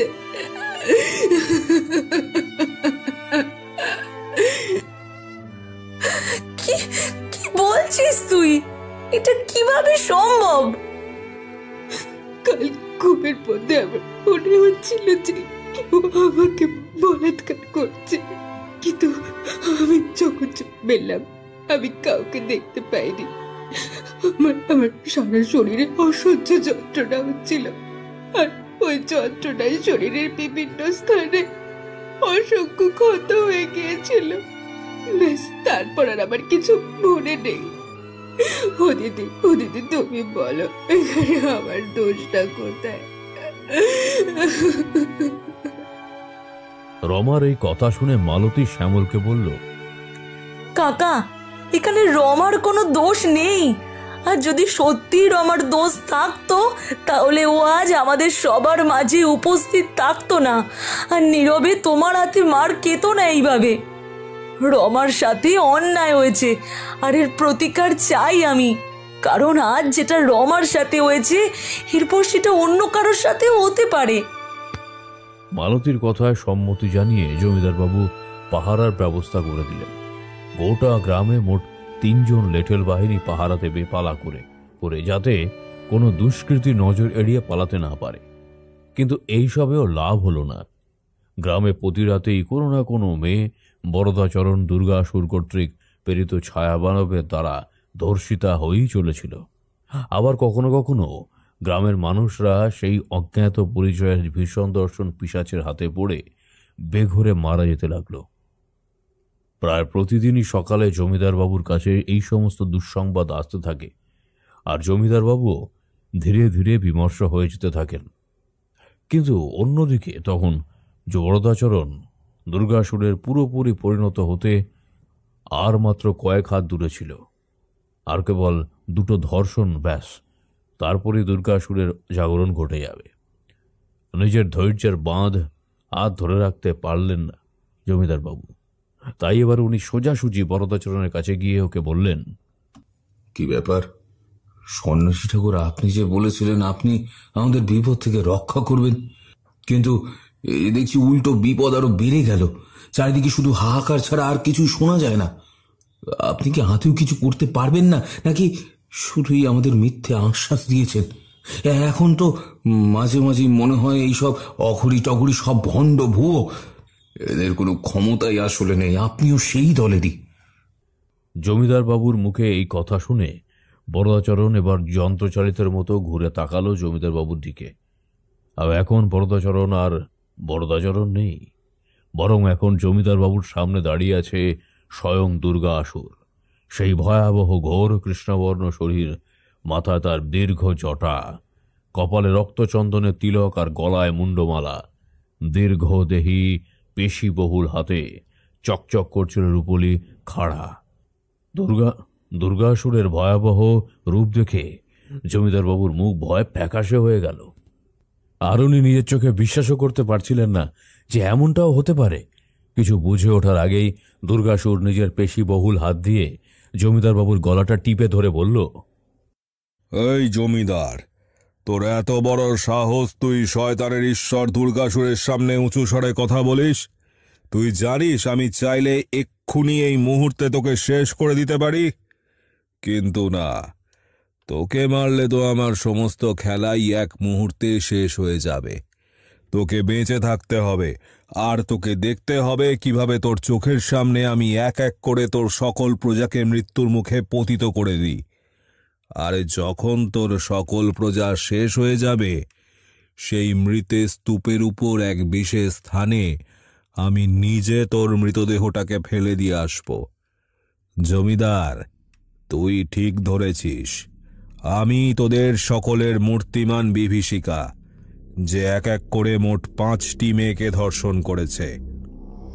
আর আমি সে যে তোদের মোড়ল সহ বাকি গ্রামবাসীদের মেরেছি। বরদাচরণ নগরীর রূপে এই আমি দুর্গাসুর এসেছি তোদের ত্রাস হয়ে। পিতৃপক্ষের শেষ দিন আমি আমার সম্পূর্ণ শক্তি ফিরে পাব, আর সেদিন এই গ্রাম শ্মশান হবে। তৈরি হয়ে যা, হাতে তোদের কেবল 4 দিন সময় আর বাকি আছে। এই বলে দুর্গাসুর জমিদার বাবুকে এক ধাক্কায় মাটিতে ফেলে দিয়ে ঘর থেকে বেরিয়ে গেল। জমিদার বাবু যন্ত্রণায় কোঁকিয়ে উঠলেন, কিন্তু উনি হাল ছাড়লেন না। নিজের প্রজাদের রক্ষা করার জন্য উনি এবার শেষ একটা উপায় বের করলেন। উনি কাউকে এই মুহূর্তে বললেন না যে বরদাচরণ এইসবের পেছনে রয়েছে। এবার উনি চুপি চুপি আমাকে একটা চিঠি লিখলেন। পুরো ঘটনা বিস্তারিতভাবে তাতে লিখে নিজের একজন বিশ্বস্ত লেঠের সর্দারকে দিয়ে অত্যন্ত গোপনীয়তার সাথে কলকাতায় মটলেনে আমার কাছে পাঠিয়ে দিলেন। লেঠের সর্দার রনপায় রওনা দিলেন কলকাতায়। যথারীতি পরের দিন সকালে লেঠের সর্দার কলকাতার মটলেনে আমার বাড়িতে এসে উপস্থিত হল। লেঠের সর্দারের কাছ থেকে চিঠিটা পড়ে আমি মনে মনে ভাবলাম, এই বিপদ কোনো সাধারণ বিপদ নয়, আর একে দমন করতে হলে যথেষ্ট শক্তির প্রয়োজন, না হলে এই বিপদ থেকে পরিত্রাণের উপায় নেই। আমি এবার লেঠের সর্দারকে বললাম, আমাদের আর দেরি করা ঠিক হবে না। 4 দিনের মধ্যে 1 দিন তো এমনিতেই কেটে গেছে, আর হাতে রয়েছে মাত্র 2 দিন। আমাদের যা করবার এই 2 দিনের মধ্যেই করতে হবে, না হলে মহা সর্বনাশ ঘটে যাবে।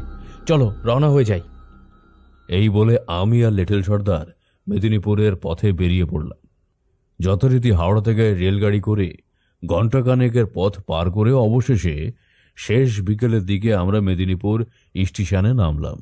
লেঠেল সর্দারের কথা মতো এই স্টেশনের বাইরে গরুর গাড়ি করে গড়চন্দনপুরে যেতে হবে। যথারীতি আমি আর লেঠেল সর্দার গরুর গাড়িতে করে রওনা দিলাম গড়চন্দনপুরের দিকে। যেতে যেতে আমার মনের ভিতর অমঙ্গলের ঘণ্টাটা ক্রমাগত বেড়েই চলেছিল।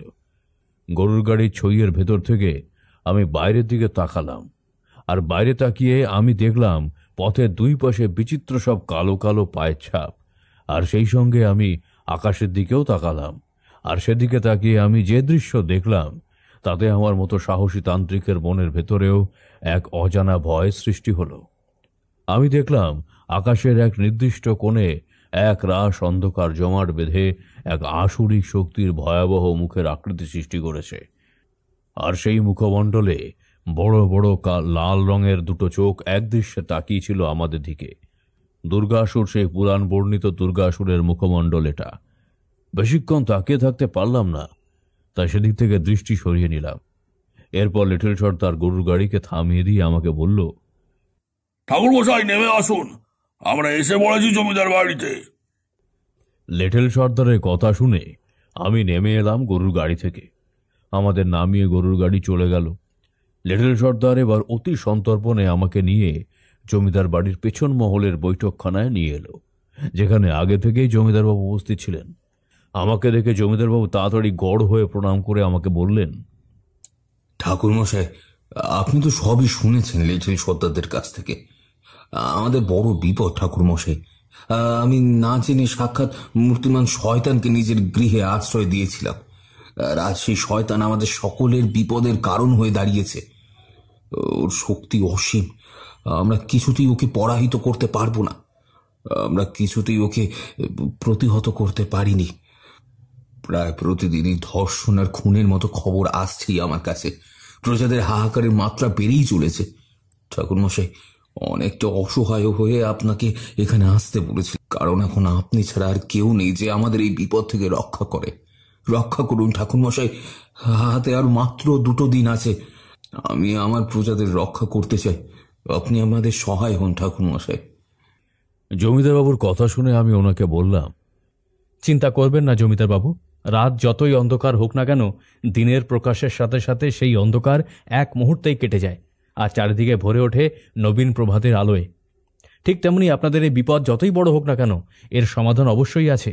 কারণ শয়তান যখন কোনো কাজ করে, তখন সেই কাজের মধ্যে ও নিজের দুর্বলতার কোনো না কোনো চিহ্ন রেখে যায়, যেটার মাধ্যমে ও অনায়াসেই শুভশক্তির কাছে পরাভূত হয়ে যায়। আগামী পরশু পিতৃপক্ষের শেষ দিন, আর ওই দিন মধ্যরাতে বরদাচরণ অঘরী পূর্ণাহুতি দিয়ে পুরোপুরিভাবে দুর্গাসুরে পরিণত হয়ে যাবে। আর ঠিক সেই পূর্ণাহুতিটা আমাদের আটকাতে হবেই, তবে গিয়েই এই বিপদ দূরীভূত হবে। এরপর জমিদারবাবু আমাকে পেছনের মহলের একটা ঘরে নিয়ে এলেন আর বললেন, ঠাকুরমশাই, আপনি এখানে থাকুন। বরদাচরণ জানে না আপনি এখানে এসেছেন। আমি ঠিক সময়ে আপনাকে বরদাচরণের ডেরায় নিয়ে যাব। আগামীকাল মধ্যরাতে ও যখন শ্মশানে যাবে, ঠিক তখনই আমিও আপনাকে ওখানে নিয়ে যাব। এখানে ঠাকুরমশাই যা সর্বনাশ হওয়ার হয়ে গেছে, মনে হয় আজকেও কোনো হতভাগ্য গ্রামবাসীর মৃত্যু হয়েছে। কিন্তু ঠাকুরমশাই, আর নয়, আর কারোর মৃত্যু যেন না হয়, এটাই আমি চাই। এই বলে জমিদারবাবু চলে গেলেন ঘর থেকে। সেদিন রাতে আর ঘুম এলো না আমার, কারণ চোখ বন্ধ হতেই চোখের সামনে ওই ভয়াবহ মুখমণ্ডল ভেসে উঠছিল, আর কানে ভেসে আসছিল বিচিত্র সব মন্ত্রোচ্চারণের শব্দ, যেন কাছেই কোনো সাধক প্রেত চক্র জাগরণের মন্ত্র পড়ে চলেছে। পুরো গ্রামটা জুড়েই রয়েছে অশুভ ছায়া। আমি ঘরে বসে থাকতে পারলাম না, ঘর থেকে বেরিয়ে পড়লাম, আর তারপর জমিদার বাড়ির পেছনের দরজা দিয়ে বেরিয়ে গেলাম পথে। চারিদিক নিশ্ছিদ্র অন্ধকার, 1 হাত দূরে মানুষ দেখা যায় না। চারিদিক থেকে তখন শ্রীগালের ডাক আর পেঁচার কান্নার শব্দ ভেসে আসছিল। এই সমস্ত কিছু জানান দিচ্ছিল কোথাও কোনো অশুভ কিছু ঘটেছে। আর আমার কানে যেন মধুসুন্দরী দেবী এসে বলে দিয়ে গেলেন, তারানাথ, এই গ্রামে আজই রাত্রে নরবলি হয়েছে। এই গ্রামের মানুষেরা আতঙ্কে প্রহর গুনছে, তুমি এদের রক্ষা করো। তারানাথ, তোমার হাতে কেবল 2 দিন রয়েছে। এই 2 দিনেই তোমাকে যা করবার করতে হবে, না হলে সব কিছু কিন্তু শেষ হয়ে যাবে। তারানাথ, নারীদের অসম্মান, দুর্বল নিরীহ মানুষের উপর শয়তানি শক্তির অত্যাচার, এই সব কিছু এই শস্য শ্যামলা গ্রাম বাংলাকে শ্মশানে পরিণত করতে উঠে পড়ে লেগেছে। এদের সকলের ভরসা কেবলমাত্র তুমি তারানাথ, কেবলমাত্র তুমি। এই বলে দেবী অন্তর্হিত হলেন, আর আমি এসে উপস্থিত হলাম নদীর পাড়ের শ্মশানটার কাছে। সেখানে উপস্থিত হওয়ার পর এক বিশ্রী মরা পচার গন্ধ আমার নাকে এসে লাগলো। আর আমি এবার সামনের দিকে তাকিয়ে দেখলাম দীর্ঘদেহী ঘোর কৃষ্ণবর্ণের বিকট দর্শন অঘরী সাধু এক গলিত মুন্ডহীন মৃতদেহের উপর পদ্মাসনে বসে আছে, আর সামনে জ্বলছে এক চিতা। এই দৃশ্য দেখে আমি বুঝতে পারলাম এই সেই বরদাচরণ অঘরী যে দুর্গাসুরের শক্তি অর্জনের জন্য এই নারকীয় খেলায় মেতে উঠেছে। আমি বেশ কিছুক্ষণ আড়ালে থেকে ওর এই কীর্তিকলা পর্যবেক্ষণ করছিলাম, আর তারপর শেষ রাতের দিকে ওখান থেকে সরে এসে জমিদার বাড়িতে ফিরে এলাম। পরের দিন সকালে আমি যখন জমিদার বাড়ির পিছনের বাগানটায় পায়চারি করছিলাম, ঠিক তখনই হঠাৎ ওই স্থানে আমার গতকাল রাতে দেখা সেই বরদাচরণ অঘরী এসে উপস্থিত হয়েছিল। আমি ওকে এখানে এই অবস্থায় দেখে প্রথমটায় বিস্মিত হয়েছিলাম, কিন্তু পরক্ষণে নিজেকে সামনে নিয়ে বললাম, আপনি এখানে? আমার এই প্রশ্ন শুনে বরদাচরণ অঘরী একটা রহস্যময় হাসি হেসে আমাকে বলল, হ্যাঁ, আমি এখানে, কিন্তু তোর এখানে আসাটা মোটেই উচিত হয়নি। আমি জানি তুই সেই তারানাথ তান্ত্রিক যে এক এক করে মোট 10 জন মহাবিদ্যার শক্তিকে অর্জন করে বিবিধ অপশক্তিকে দমন করে এসেছিলিস। আর এটাও জানি তুই আমাকে প্রতিহত করতে গতকাল রাতে এখানে এসেছিস। তুই কি ভেবেছিস এখানে এলেই তুই আমাকে আমার সিদ্ধিলাভ থেকে সরিয়ে দিবি? না রে মূর্খতান্ত্রিক, আমি বরদাচরণ অঘরী হলেও বর্তমানে আমার অন্তরে বিরাজ করছেন শয়তানি শক্তির অধিপতি দুর্গাসুর। আর আগামীকাল পূর্ণাহুতির পর আমি হব দুর্গাসুর। তখন কেউ আমাকে মারতে পারবে না, আর আমি হব তখন বিধাতা। আমার নির্দেশে জন্ম মৃত্যু নাচবে, দিন রাত সব সময় আমার ইচ্ছেতেই হবে। আমি হব পরম পিতা পরমেশ্বর। শয়তানি শক্তির আধিপত্য হবে চারিদিকে। বরদাচরণ অঘরী এর কথাগুলো শুনে আমি ওকে বললাম, বৃথা প্রলাপ বন্ধ করো বরদাচরণ। শুভ শক্তি যতক্ষণ এই সৃষ্টিতে রয়েছে ততদিন তোমার মতো শয়তানের পূজারীরা এই আলোর জগতে কিছুতেই আধিপত্য বিস্তার করতে পারবে না। আর তুমি যে দুর্গাসুরের কথা বলছো, সে আজ বহু যুগ আগে মহামায়ার কাছে পরাভূত হয়েছিল। তাই আজ জগৎ সংসারে মহামায়া দুর্গা দুর্গতিনাশিনী নামে পরিচিতা। আশা করি এই কথাটা নিশ্চয়ই তুমি জানো। ঠিক আছে, তোর এই দম্ভ আমি আজ ভাঙব। যদি তুই সত্যিকারের তান্ত্রিক হয়ে থাকিস তাহলে আজ তুই আমার সপ্তমাহুতি মনোহর কুমারের মেয়ে চম্পাকে ধর্ষণ হওয়া থেকে রক্ষা করে দেখা, তাহলেই বুঝবো তোর ক্ষমতা আছে। এই বলে বরদাচরণ চলে গেল ওখান থেকে। আমি এরপর আর কাল বিলম্ব না করে আমার কাছে থাকা মহামৃত্যুঞ্জয় কবচটা নিয়ে সঙ্গে সঙ্গে রওনা দিলাম মনোহর কুমারের বাড়ি, ওর মেয়েকে রক্ষা করতে। যথারীতি মনোহরের বাড়ি পৌঁছে আমি মনোহর আর চম্পাকে সমস্ত কথা খুলে বললাম। আর সবকিছু বলার পর আমি চম্পার গলার মহামৃত্যুঞ্জয় কবচটা পরিয়ে দিলাম আর বললাম, যা কিছু হয়ে যাক না কেন এই কবচ যেন ও না খোলে। কিন্তু আমরা যেটা মনে করি সবসময় তো আর সেটা হয়ে ওঠে না। ফলাফল হিসেবে আমি পাই না, আমরা ভাবি এক কিন্তু হয়ে যায় আর এক। আর এক্ষেত্রেও আজ তেমনটাই হলো। যথারীতি দিনের আলো পুড়িয়ে রাতের অন্ধকার নেমে এলো পৃথিবীর বুকে। আর আগামীকাল ঘোর অমাবস্যা, তাই আজ অন্ধকার আরো বেশি গাঢ় হয়ে রয়েছে। আমি আর জমিদারবাবু আজ জমিদার বাড়ির ছাদের উপর দাঁড়িয়ে গোটা গ্রামটাকে দেখছিলাম। আর এইভাবে যখন আমরা দুজন দাঁড়িয়ে আছি, ঠিক এমন সময় হঠাৎ দূরে মনোহর কুমারের বাড়ি থেকে নারী কণ্ঠের কান্নার শব্দ ভেসে আসতে শুরু করলো। আর সেই সঙ্গে এক বৃদ্ধ কণ্ঠের হাহাকার শব্দও আমি পেলাম। আমরা আর দেরি করলাম না, জমিদারবাবুকে সাথে নিয়ে আমি বেরিয়ে পড়লাম মনোহর কুমারের বাড়ির উদ্দেশ্যে। আর সেখানে গিয়ে দেখলাম মনোহর ঘরের দাওয়ায় বসে কাঁদছে, আর ঘরের ভেতরে চম্পা নগ্ন হয়ে অজ্ঞান হয়ে পড়ে আছে। ওর সারা শরীরে অত্যাচারের চিহ্ন, যেরকম বর্ণনা জমিদারবাবুর চিঠি আর লিটল সর্দারের বর্ণনায় পেয়েছিলাম। এছাড়াও দেখলাম মহামৃত্যুঞ্জয় কবচটা দুটুকরো হয়ে পাশে পড়ে রয়েছে। এই দৃশ্য দেখে আমার মাথায় বজ্রপাত হলো, কারণ মহামৃত্যুঞ্জয় কবচ অতীব শক্তিশালী কবচ। কোনো অপশক্তির কম্য নয় এই কবচকে আঘাত করার। মনোহর কুমার এবার আমার পা জড়িয়ে ধরে বলল, ঠাকুর মশাই, এ আপনি কিরকম কবচ দিলেন? আমার মেয়ের বিপদ কাটল না, বরং যা সর্বনাশ হবার সেটা তো ঘটেই গেল। আপনার উপর ভরসা করা উচিত হয়নি একদমই। এই বলে আবারও সে কাঁদতে লাগলো। আমি ওকে সান্ত্বনা দেওয়ার মতো মুখের ভাষা হারিয়ে ফেলেছিলাম। আর তাই ওখান থেকে সোজা জমিদার বাড়িতে চলে এলাম মাথা নিচু করে। আর ওখানে এসে নিজের ঘরে প্রবেশ করে এক মনে আমার গ্রামের সেই বটতলা সাধু বাবাকে আহ্বান করলাম, কারণ এই ঘটনার সঠিক উত্তর একমাত্র উনিই দিতে পারবেন।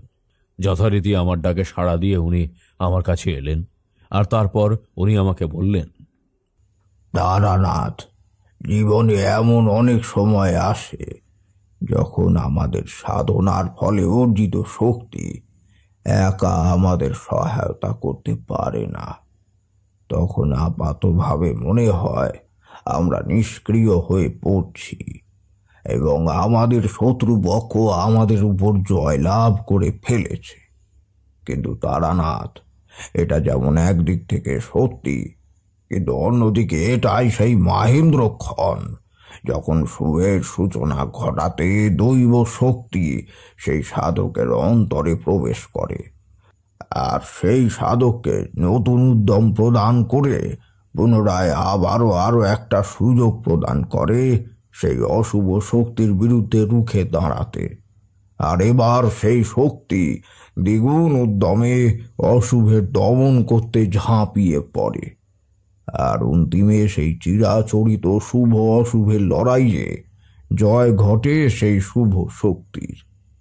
তারানাথ, তুই তো নিশ্চয়ই জানিস মহিষাসুর মর্দিনীর কাহিনীটা, যেখানে চতুরঙ্গ সেনার তথা মহিষাসুরের সাথে লড়াই করতে করতে এক সময় আদি শক্তি ভগবতী দুর্গা ক্লান্ত হয়ে পড়েছিলেন, আর তখন উনি দেখতে পেয়েছিলেন অশুভ শক্তি প্রবল উদ্যমে ছুটে আসছিল ওনাকে দমন করবার জন্য।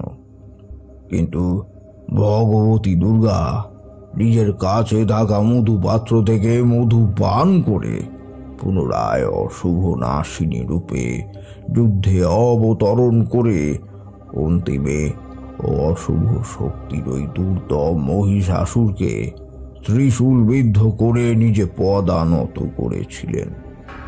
তারানাথ, তুই চিন্তা করিস না, তোর জীবনের আজকের এই পরাজয়টা মোটেও কোনো পরাজয় নয়, বরং এটা তোর জয়ের মাঝের সেই সন্ধিক্ষণ যখন দৈব শক্তির আগমন ঘটবে তোর এই জীবনে, আর তোকে নতুন উদ্যম দেবে অশুভের বিরুদ্ধে লড়াইতে।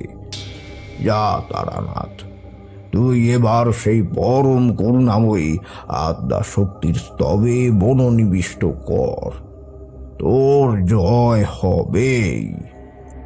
এই বলে সাধু বাবা অন্তরিত হলেন, আর আমার মনের অস্থিরতা শান্তও হয়ে গেল। আর এখন আমার লক্ষ্য একদম স্থির, আগামীকাল রাতে হবে দুর্গাসুর দমন। যথারীতি আমি এবার বুঝতে পারলাম অন্তিম ধর্ষণের শিকার হতে চলেছে মালতী, যে জমিদার বাবুর ছেলের ধাত্রীমা।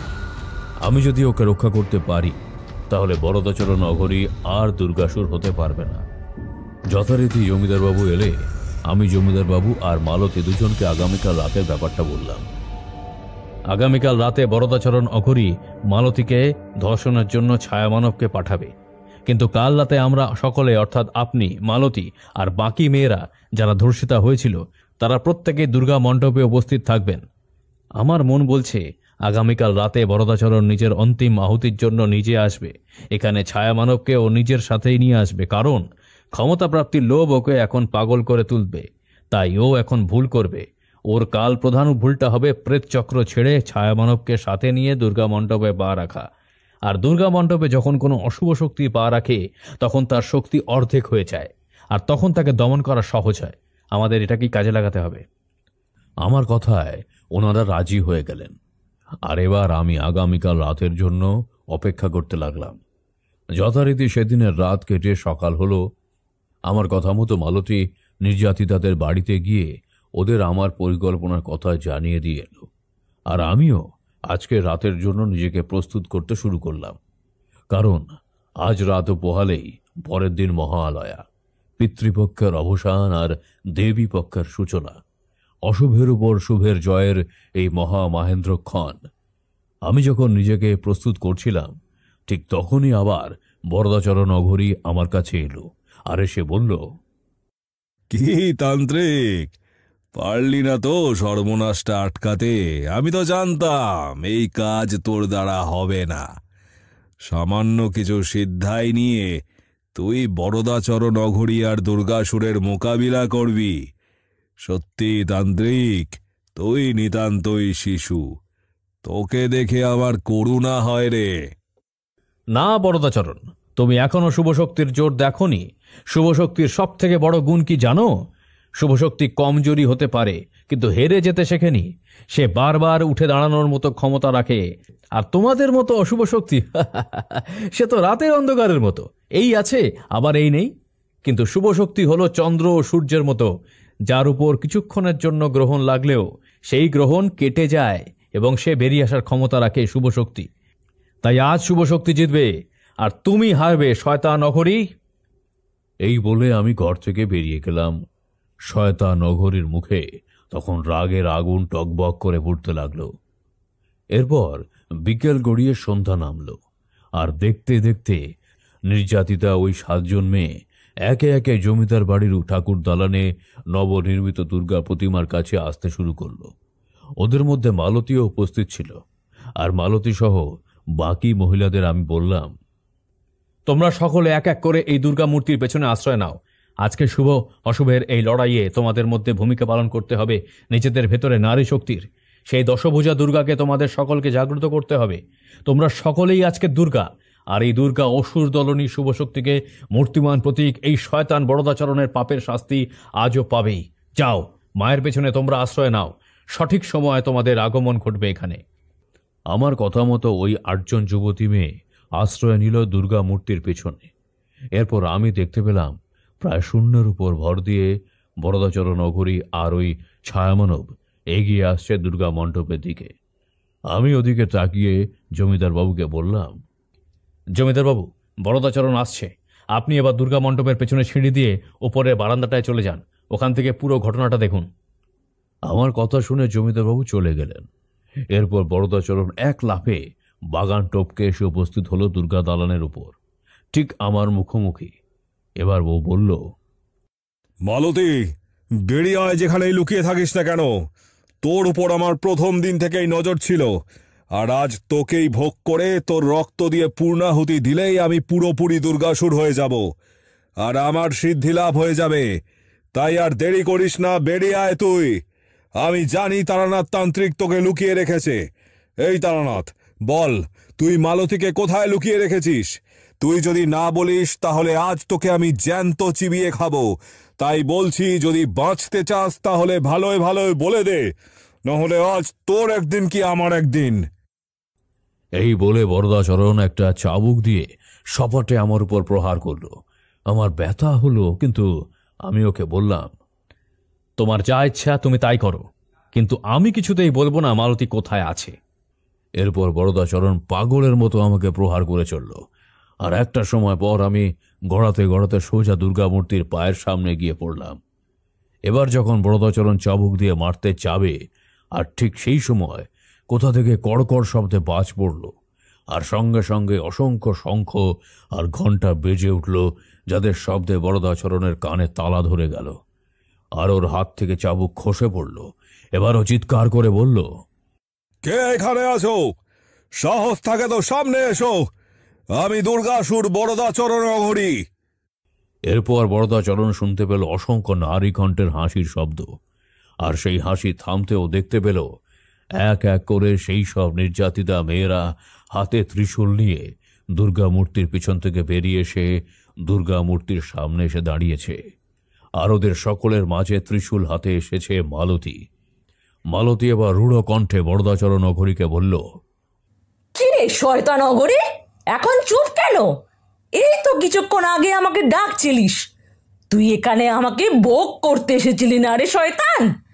কিন্তু এ স্থান আমাদের মা দুর্গার, যে 10 হাতে মহিষাসুরকে এবং 8 হাতে দুর্গাসুরকে বধ করেছিলেন।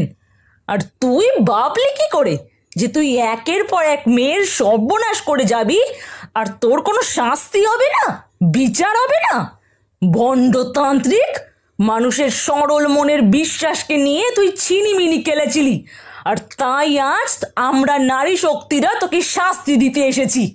সে দেখ, তো চারপাশে এখন কেবল ত্রিশূলধারী নারী শক্তি। এবার নিজের কৃতকর্মের ফল ভোগ কর। এই বলে ওই মেয়েরা সকলে বড় বড় সব পাথর তুলে তীব্র বেগে ছুঁড়ে মারতে লাগলো বরদাচরণ অঘরীর দিকে। আর সেই পাথরের আঘাতে বরদাচরণের শরীরে গভীর সব ক্ষত হয়ে যেতে লাগলো। মাথা ফেটে যাচ্ছিল, কিন্তু ত্রিশূলধারী নারী বাহিনী থেমে থাকেনি।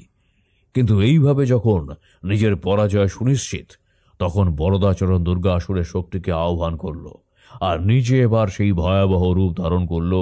আর ঠিক এই সময় আমি দেখলাম ওই নারীরা সকলে মালতীকে গোল করে ঘিরে দাঁড়ালো, আর ওরা সকলে মা দুর্গার মূর্তির দিকে তাকিয়ে একসঙ্গে বলে উঠল, জয় অভয়দায়িনী মায়ের জয়। এই ধ্বনি দেওয়ার পর এক উজ্জ্বল আলোক রশ্মি এসে মালতীর শরীরে প্রবেশ করল, আর ওই বাকি মেয়েরা সকলেই মালতীর মধ্যে মিশে গেল। আর দেখতে দেখতে গ্রাম্য মেয়ে মালতী পরিবর্তিত হয়ে উঠল আদ্যাশক্তি দশভুজা দুর্গা মায়ের রূপে। তার তেজ কোটি কোটি সূর্যের তেজকেও হার মানিয়ে দেয় যেন। আর ওই দেবীর সর্বাঙ্গে ঝলমল করছিল নানান স্বর্ণালঙ্কার, আর 10 হাতে ছিল 10 রকমের অস্ত্র। দেবী এবার দুর্গাসুরকে রূঢ় কণ্ঠে বললেন, দুর্গাসুর, তুই ভুলে গেছিস আমি সেই আদ্যাশক্তি অষ্টভুজা দুর্গা, যে তোকে বিন্ধ্যাচলে পরাভূত করে এই ভূমণ্ডলের ভার লাঘব করেছিলাম। সেই সময়ও তোর অত্যাচারে জগৎ অন্ধকার হয়েছিল, আর আমি তোকে বলেছিলাম যতবার করবি তুই এ জগৎ আঁধার, ততবার আমি দুর্গা রূপে ফিরে আসব। আর আজও সেই দিন, যেদিন আবারও শয়তানি শক্তি দুর্গাসুর রূপে ফিরে এসেছে। আর কিচ্ছু করতে পারবি না তুই। এবার তোর চির বিদায় ঘটবে। এইবার নিজের মৃত্যুর জন্য পুনরায় প্রস্তুত হয়ে যা তুই। এই বলে দেবী সিংহের পৃষ্ঠে দণ্ডায়মান হয়ে এক মহালাফ দিয়ে সোজা নিজের বাম পা দিয়ে দুর্গাসুরকে লাথি মেরে মাটিতে ফেলে দিলেন। আর তারপর নিজের বাহন সিংহের উপর ডান পা স্থাপন করে বাঁ পা স্থাপন করলেন অসুরের বুকে। এবার নিজের হাতে ধরা সেই ত্রিশূল উপর দিকে তুলে ধরে বললেন, যতদিন দুর্গাসুরের দল থাকবে ততদিন আমি দুর্গা রূপে ফিরে ফিরে আসব, দুর্গাসুরকে দমন করতে আর নারী শক্তির পুনঃপ্রতিষ্ঠা করতে। এই বলে দেবী ত্রিশূল বিদ্ধ করলেন দুর্গাসুরকে। আর সঙ্গে সঙ্গে বিদ্যুৎ আর তীব্র ঝলকানির বাজ পড়ার তীব্র শব্দ কানে তালা ধরিয়ে দিল যেন। আমি দেখলাম সেই অপরূপ সুন্দর দৃশ্য, যখন দেবীর চরণে আবারও লুটিয়ে পড়ল সেই দুর্দম অসুররূপী বরদাচল নগরী। আর আবারও সার্থক হল দেবীর দুর্গা দুর্গতি নাশিনী নাম। আমি এবার দেবীকে নতজানু হয়ে প্রণাম করলাম, আর দেবী আমার দিকে তাকিয়ে স্মিত হাসি হেসে বললেন, তারানাথ, আজ পিতৃপক্ষের অবসানের সাথে সাথেই অবসান হলো এই অশুভ শক্তির। আর আগামীকাল মাতৃপক্ষের সূচনায় সকল অমঙ্গল, সকল দুঃখ যন্ত্রণার অবসান ঘটে। এই চরাচরের মানুষ উৎসবের আনন্দে, আগমনীর আনন্দে মেতে উঠবে। তোর মঙ্গল হোক তারানাথ। এইভাবে মানব কল্যাণের মহাব্রতকে চিরকাল পালন করে চলিস। তুই অন্তিমে আমার পরম পদ অবশ্যই লাভ করতে পারবি। আজ এই মাতৃপক্ষের সূচনায় আমি তোকে এই আশীর্বাদই করি। এই বলে দেবী অন্তরিত হলেন, আর চারিদিকে বেজে উঠল আগমনীর সুর। যথারীতি আমি পরের দিন জমিদার বাবু সহ বাকি গ্রামবাসীদের সকল কথা খুলে বললাম, আর মালতী সহ বাকি মেয়েদের আশীর্বাদ করে সেই দিনের মতো চলে এলাম কলকাতায়। এতক্ষণ আমরা মন্ত্রমুগ্ধের মতো ঠাকুরমশাইয়ের কাহিনীটা শুনছিলাম। গল্প শেষ হলে আমরা ঠাকুরমশাইয়ের কাছ থেকে বিদায় নিয়ে চলে এলাম বাড়িতে।